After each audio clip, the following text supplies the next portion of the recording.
Do we ever really know another person? Something rather sort of melancholy, the melancholy truth. Do we ever really know anybody? And of course, all statements are equally true. So there is a context in which you could argue that no, we never really know anybody. And we actually never even really know ourselves either. And then there's a context in which you could say, yes, we know people. In the context that, no, we never really know anybody, this is because I know you from the outside in.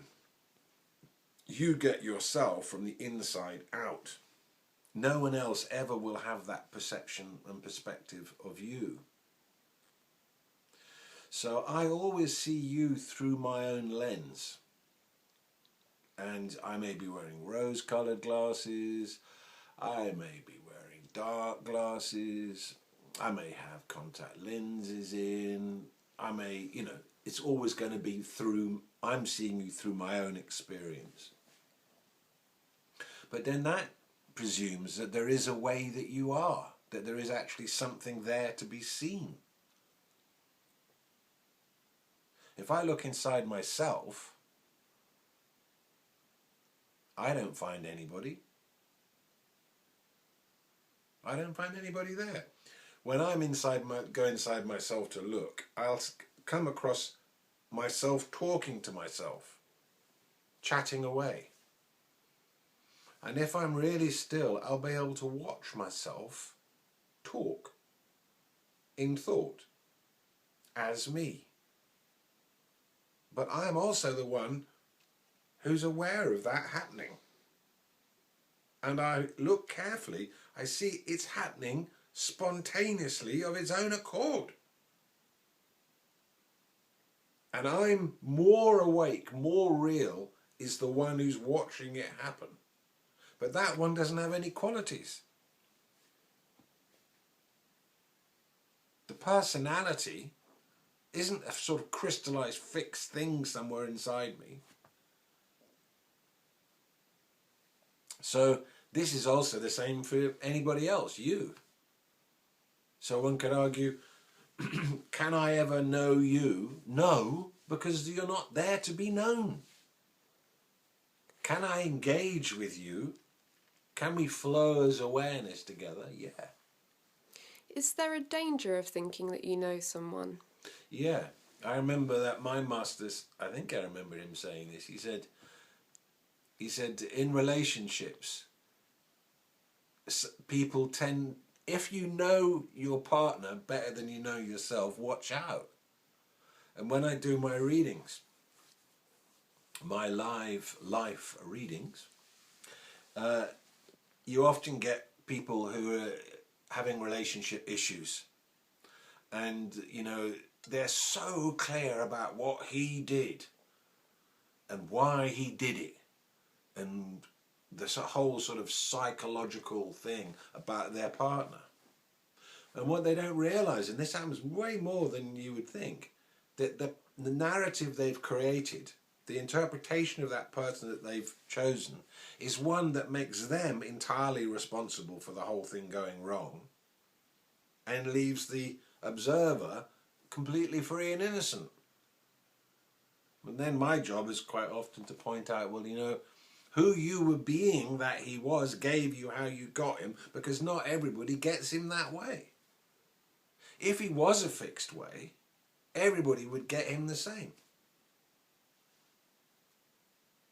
If you were a fixed way, everybody would get you the same way. But they're not. So there is a great danger in thinking you know someone, because it's not the highest truth about us, about people, about beings. The best way is not to characterize somebody as being something, but to try and let them be free and spacious. Let there be loads of space in your togetherness. Space where you're not characterized. You're like this. You always do that. That means you're like this. You're like that. I know you. You're like that. Well, maybe that person's only like that because of who you're being that they are. And that if you were being a different way that they were, they'd appear to you differently. So, not to characterize the other. Not to characterize oneself. Not to characterize the relationship. The one that's doing the knowing, right? That's telling you, well, that person's like this person's like, you know that person's like that person's like that. If you're feeling loving and compassionate, then the voice will be going, oh, that person's so beautiful. They're so kind. They're so lovely. But if you're feeling hurt or being, low self-esteem or being hurt or whatever, oh, that person's blah, blah, blah. That person's this, blah, blah, blah. And it's the same person you're talking about. But your perception of them and your commentary on them will be given by who you're being that they are in the first place. So you can't rely on this chatter. And it's much better to accept people as they actually are and let them be.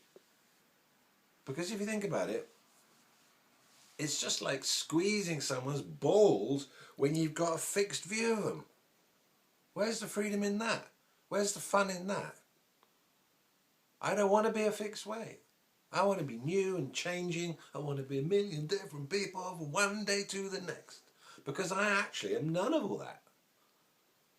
It's the one who sees that and never changes and doesn't evolve. That's who I truly am. And looking and living and loving from that place, it's just great. Just great. Because it's simple.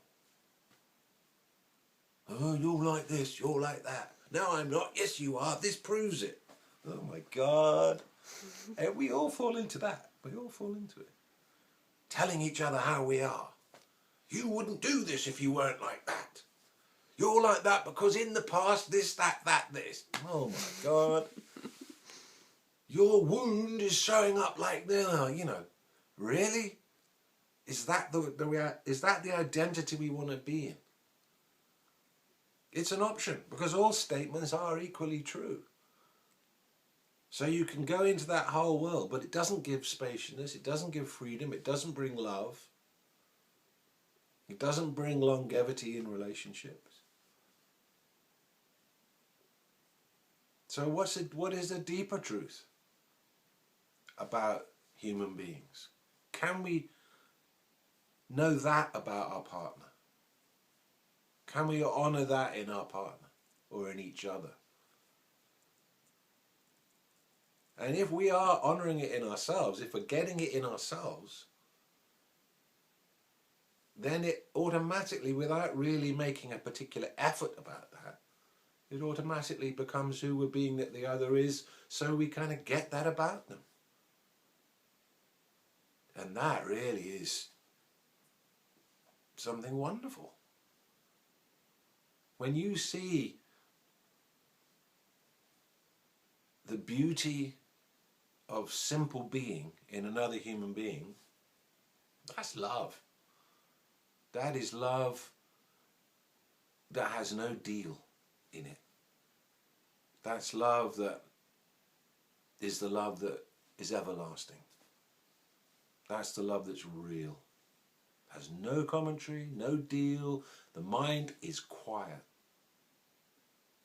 And then love is just what is. It's just what it is. And it turns out to be the default feeling between everybody if we could just shut up.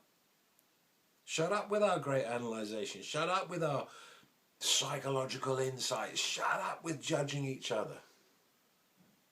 And just be quiet. And let unfold what the truth of the moment is. Which is this incredible feeling. And then our heart, chakras, whatever it is, start to align. And love comes. So can we ever really know anybody? yes and no.